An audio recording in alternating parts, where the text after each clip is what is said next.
എൻ്റെ പുന്നാര രേണു എന്തെന്നാ കേൾക്കുന്നത്? ഉയ്യൻ്റെ ഭഗവാനേ, ഇന്നലെ മുതൽ എൻ്റെ ഫോണിന് എന്ന് പറഞ്ഞു കഴിഞ്ഞാൽ റെസ്റ്റില്ല ഏട്ടാ. നിങ്ങൾ സപ്പോർട്ട് ചെയ്തല്ലേ ഏട്ടാ, നിങ്ങൾ നോക്ക് കേട്ടാ, ഇതെന്തെന്നാന്ന് ഏട്ടാ, അതെന്തെന്നാന്ന് ഏട്ടാ എന്ന് പറഞ്ഞിട്ട് എൻ്റെ പൊന്നെ മക്കളെ, ഒരു കാര്യം നിങ്ങൾ മനസ്സിലാക്കി, ഞാൻ സപ്പോർട്ട് ചെയ്തത് നല്ലതിന് മാത്രമാണല്ലോ.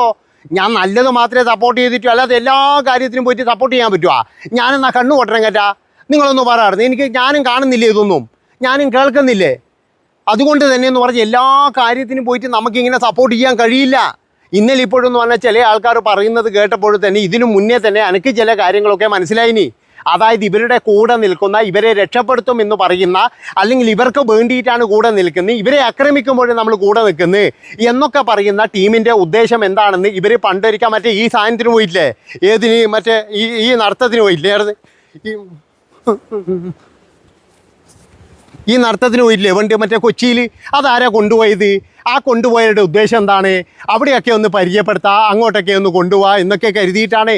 അല്ലാതെ രേണുവിനെ നന്നാക്കാൻ വേണ്ടിയിട്ടൊന്നുമില്ല, പണക്കാരിയാക്കാൻ കൊണ്ടുപോയതാണ്. അത് നിങ്ങൾ മനസ്സിലാക്കി. ഒരു കാര്യം ഞാൻ പറയാം, ഇപ്പോഴും രേണു ചെന്ന് പൊട്ടിയിരിക്കുന്നത് ഒരു വലിയൊരു ചതിക്കുഴിയിൽ തന്നെയാണ്. രേണുവിനെ ഇവരെല്ലാവരും കൂടിയിട്ട് അങ്ങ് ഉപയോഗിക്കുകയായിരുന്നു എന്നാണ് എനിക്ക് പറയാനുള്ളത്. ഇപ്പോഴും രേണുവിനെ അവരെ തള്ളിപ്പറയാനൊന്നും കഴിയില്ല. കാരണം എന്താണെന്ന് വെച്ചാൽ അവർക്ക് ഒരുപാട് രഹസ്യങ്ങളുണ്ട്. അവരുടെ ഒരുപാട് രഹസ്യങ്ങൾ രേണുവിനോട് ചിലപ്പോൾ രേണുവിൻ്റെ രഹസ്യങ്ങൾ അവർക്കറിയാം. അവരതൊക്കെ എന്ന് പറഞ്ഞ് സൂക്ഷിച്ചിട്ടുണ്ടാകും. എന്തെങ്കിലും വന്നു കഴിഞ്ഞാൽ രേണു നീ അടക്കം ജയിലിൽ പോകേണ്ടി വരും മോളെ എന്ന് പറഞ്ഞിട്ട് നല്ല രീതിയിൽ ഭീഷണിപ്പെടുത്തിയിട്ടുണ്ടാകാം. കാരണം എന്താണെന്ന് വെച്ച് കഴിഞ്ഞാൽ കൊച്ചിയിലുള്ള വമ്പൻ സ്രാവുകളുടെ അടുത്ത് തന്നെ ഇവർ വാസം എന്നുള്ള കാര്യത്തിൽ യാതൊരു സംശയവുമില്ല. ഒരു കാര്യം ഞാൻ നിങ്ങളോട് പറയാം, അതൊക്കെ ശരിക്കും പറഞ്ഞ് ഇതൊക്കെ സുധി എന്ന് പറയുന്ന ആ മനുഷ്യൻ എന്ന് പറഞ്ഞു കഴിഞ്ഞാൽ നാണക്കേട് എന്ന് പറഞ്ഞാൽ നാണക്കേട് തന്നെയാണ്. മരിച്ചുപോയ അയാളെ കൂടി പറയിക്കുകയല്ലേ ചെയ്യുന്നത്. നിങ്ങളൊരു അവസ്ഥ ആലോചിച്ച് നോക്കണം. ഇപ്പോൾ എന്തെല്ലാം തരത്തിലുള്ള വോയിസുകളാണ് പുറത്ത് വരുന്നത്.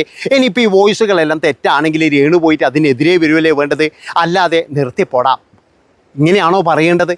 നമ്മൾക്കെതിരെ ഒരു വിമർശനം വരുമ്പോൾ നമ്മളെന്താ വേണ്ടത്? അത് തെറ്റാണെങ്കിൽ ഇത് തെറ്റാണ്, ഞാൻ നിയമപരമായിട്ട് പോകും.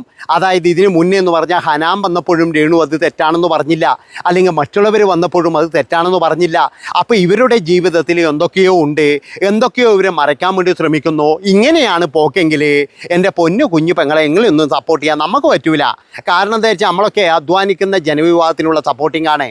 അല്ലാതെ എന്ന് പറഞ്ഞു കഴിഞ്ഞാൽ എന്തെങ്കിലും തരത്തിൽ പോയി ചാറ്റ് ചെയ്ത് എൻ്റെ മാനേജറോട് ചോദിക്കുക, എൻ്റെ ഇവനോട് ചോദിക്കുക എന്നൊക്കെ പറഞ്ഞു കഴിഞ്ഞാൽ എന്താണോ ഇത്? അതാണ് എനിക്ക് മനസ്സിലാകാത്തത്.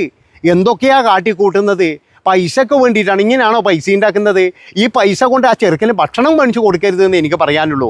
കാരണം എന്താ പറയുക, ആ ചെറുക്കൻ വളർന്നു കഴിഞ്ഞാൽ ആ ചെറുക്കന് ചിലപ്പോഴെന്ന് പറഞ്ഞാൽ കമ്പിളി തലയിലിട്ട് നടക്കേണ്ടി വരുവാണെന്ന്. അതായത് മുണ്ടൊന്നും പോരാ, മുണ്ട് തലയിലിട്ട് നടക്കാനില്ല, പണ്ടാന്ന് കമ്പിളി തലയിലിട്ടിട്ട് ചിലപ്പോൾ നടക്കേണ്ടി വരുവാണെന്ന്. അത്രമാത്രം ഭയങ്കരമായിട്ടുള്ള പ്രശ്നത്തിലേക്കായിരിക്കും ആ ചെറുക്കൻ പോകുന്നുണ്ടാവുക. അതായത് ഇനിയെങ്കിലും ആ ചെറുക്കന് വേണ്ടിയിട്ട് അതിന് വേണ്ടിയിട്ടാണെങ്കിൽ വല്ല കൂലിപ്പണിക്കും പോയിക്കൂടെ? ഇല്ലെങ്കിൽ മാന്യമായിട്ട് നമുക്ക് എന്ത് ചെയ്യാം, സോഷ്യൽ മീഡിയയിൽ വ്ളോഗുകൾ ചെയ്യാം, റീലുകൾ ചെയ്യാം, എന്തൊക്കെ പണികൾ ചെയ്യാം. അല്ലാതെ ഇതുപോലെ ഫേമസ് ആകാൻ വേണ്ടിയിട്ട് കുറേ കോപ്രായം കാണിക്കുന്ന കുറേ ടീമിൻ്റെ അടുത്ത് പോയിട്ട് അവിടെ ഇങ്ങനെ കെട്ടിപ്പിടിക്കുക, അവിടെ അങ്ങനെ കെട്ടിപ്പിടിക്കുക, എന്ത് മാങ്ങാത്തൊലിയാണത്? അതാണ് എനിക്ക് മനസ്സിലാകാത്തത്. ഇതെന്താ സൂപ്പർ ഹിറ്റ് സിനിമയാണോ ഇവനെങ്കിൽ? ബാഹുബലിയാണോ നിർമ്മിക്കുന്നത്? അതെ, ബാഹുബലിയാണോ നിർമ്മിക്കുന്നത് ഇത്? അല്ല, എന്തെല്ലോ ആൽബത്തിൻ്റെ പേര് പറയുക, എന്നിട്ട് ഇതൊക്കെ എന്താണ് ഏടിയ റിലീസാകുന്നത് അതും അറിയില്ല. അങ്ങനെയല്ല, വെറുതെ എന്തിനാണ് സഹോദരി ഇങ്ങനെയുള്ള കാര്യത്തിന് പോകുന്നത്? ഇതിപ്പോഴും നിങ്ങളൊരു കാര്യം ചെയ്യൂ, ഇതെല്ലാം ഇനി തെറ്റാണ്, ഇത്രയും വീഡിയോസും കാര്യങ്ങളൊക്കെ ആൾക്കാർ പറയുന്നുണ്ട്, അല്ലെങ്കിൽ ഇങ്ങനെയൊന്നും ചാറ്റോ വോയിസോ കാര്യങ്ങളോ ഒന്നുമില്ല, അങ്ങനെയാണെങ്കിൽ നിങ്ങൾ എന്ത് ചെയ്യുക, അതിന് വേണ്ടിയിട്ട് കൃത്യമായിട്ട് പ്രതികരിക്കുക. ഒരു അനാവശ്യം പറയരുത് ഒരു പെണ്ണിനെ പറ്റിയിട്ട് എന്ന് പറഞ്ഞ് പ്രതികരിക്കുകയല്ലേ വേണ്ടത്. നിങ്ങൾ എന്തുകൊണ്ട് മിണ്ടാതിരിക്കുന്നു? അപ്പം നിങ്ങളെ മിണ്ടാതാക്കിയത് എന്ന് പറഞ്ഞു കഴിഞ്ഞാൽ നിങ്ങളെ കൂടെയുള്ള സംഘങ്ങൾ തന്നെയാണ്. അതാണ് മനസ്സിലാക്കേണ്ടത്. അല്ലാതെ നമുക്ക് എല്ലാവർക്കും ഒന്നും അറിയാം. അതാ ഇവരെ എന്ന് പറഞ്ഞു കഴിഞ്ഞാൽ പലപ്പോഴും തന്നെ പല ബാറുകളിലേക്കും കൊണ്ടുപോകുന്നത്. ഈ ബാറുകളിലേക്ക് രേണുസുതിയെ കൊണ്ടുപോകണമെന്നുണ്ടെങ്കിൽ അവന്മാരുടെ ഉദ്ദേശം വേറെ എന്തോ ദുരുദ്ദേശമാണ്. അത് മനസ്സിലാക്കാനുള്ള സാമാന്യ ബോധമൊക്കെ ഇവിടെയുള്ള ആൾക്കാർക്കുണ്ട്. പിന്നെ ഞാൻ പറഞ്ഞല്ലോ, അവിടെ പോയിട്ട് കുറേ പിന്നെ എന്താ പറയുക കോപ്രായങ്ങൾ കാണിച്ചിട്ടായാലും എന്തൊക്കെയായാലും ശരി, ജീവിക്കട്ടെ.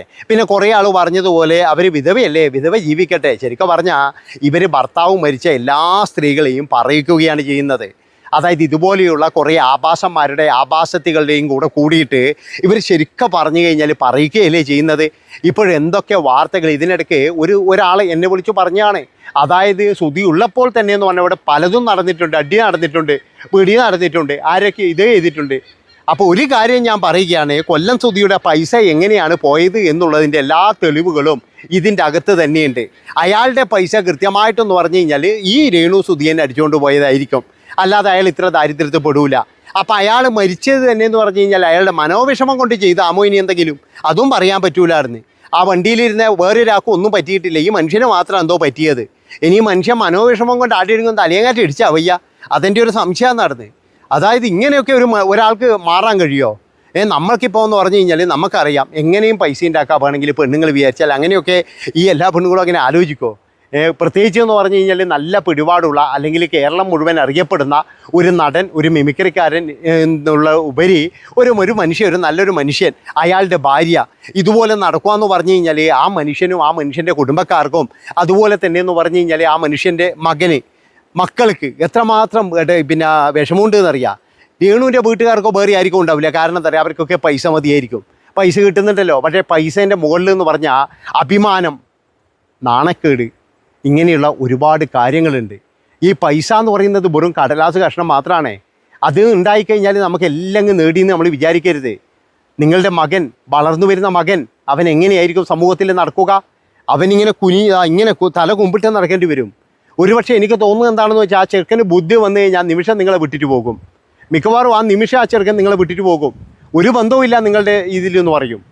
കാരണം എന്താ വെച്ചാൽ അത്രയും ഭയങ്കരമായിട്ടുള്ള ചില കാര്യങ്ങളൊക്കെ നമ്മളിങ്ങനെ കേൾക്കുകയും കാണുകയും ചെയ്യുമ്പോഴേ. അതുകൊണ്ടാണ് ഞാൻ പറയുന്നത്, ഇനിയെങ്കിലും ഇവരുമായിട്ടുള്ള ഇങ്ങനെയുള്ള ടീമുകളുമായിട്ട് അവരുമായിട്ടുള്ള സഹവാസങ്ങൾ നിർത്തുക.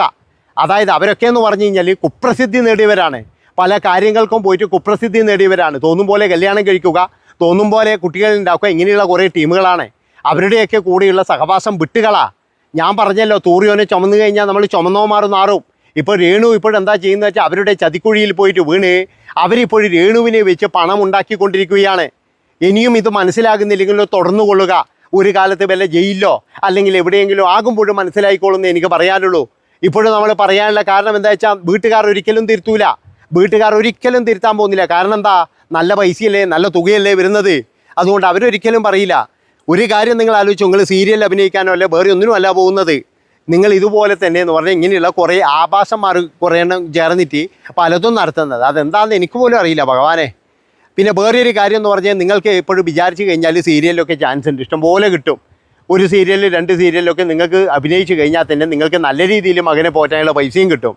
പക്ഷേ അതിനു വേണ്ടിയിട്ടൊന്നും നിങ്ങൾ ശ്രമിക്കത്തില്ല. എന്തുകൊണ്ടാണ്? ഞാൻ പറഞ്ഞല്ലോ, ഈ പറയുന്നതൊക്കെ തെറ്റാണ് എന്നുണ്ടെങ്കിൽ നിങ്ങൾ എന്തുകൊണ്ട് പ്രതികരിക്കുന്നില്ല? നിങ്ങൾ എന്തുകൊണ്ട് ഇതിനെതിരെ പോകുന്നില്ല? ഒരാളെക്കുറിച്ച് ഞാനിപ്പോൾ എന്നെക്കുറിച്ച് ഒരുത്തം വേണ്ടാതീനം ഇങ്ങനെ വിളിച്ചു പറഞ്ഞു, അല്ലെങ്കിൽ വേണ്ടാത്ത കാര്യങ്ങൾ ഒരുപാട് ഇങ്ങനെ ഉണ്ടാക്കുന്നു. ഞാൻ പോയിട്ട് ഇല്ലാത്ത സംഭവമാണെങ്കിൽ ഞാൻ പോയിട്ട് നിയമപരമായിട്ട് നേരിടൂലേ? ഞാൻ അങ്ങനെയല്ലേ ചെയ്യുക?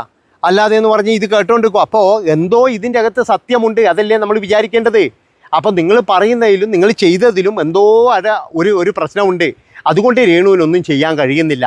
ഇനിയിപ്പോൾ നാട്ടുകാരെ മുഴുവൻ തെറി വിളിച്ചിട്ടോ അല്ലെങ്കിൽ മറ്റുള്ളവരെ മുഴുവൻ തെറി വിളിച്ചിട്ടോ ഒരു കാര്യമില്ല. എൻ്റെ പൊന്നു പങ്ങളെ, ഇവിടെ ചില ആൾക്കാർ വിചാരിച്ച് കഴിഞ്ഞാൽ എല്ലാം കുത്തിപ്പൊക്കി കൊണ്ടുവരാൻ കഴിയും. കാരണം നാട്ടുകാർ എല്ലാ സ്ഥലത്തും ഉണ്ട്, അത് നിങ്ങൾ മനസ്സിലാക്കുക. നന്ദി, നമസ്കാരം. ഒന്ന് ഹൈപ്പ് ചെയ്തേട്ടാ.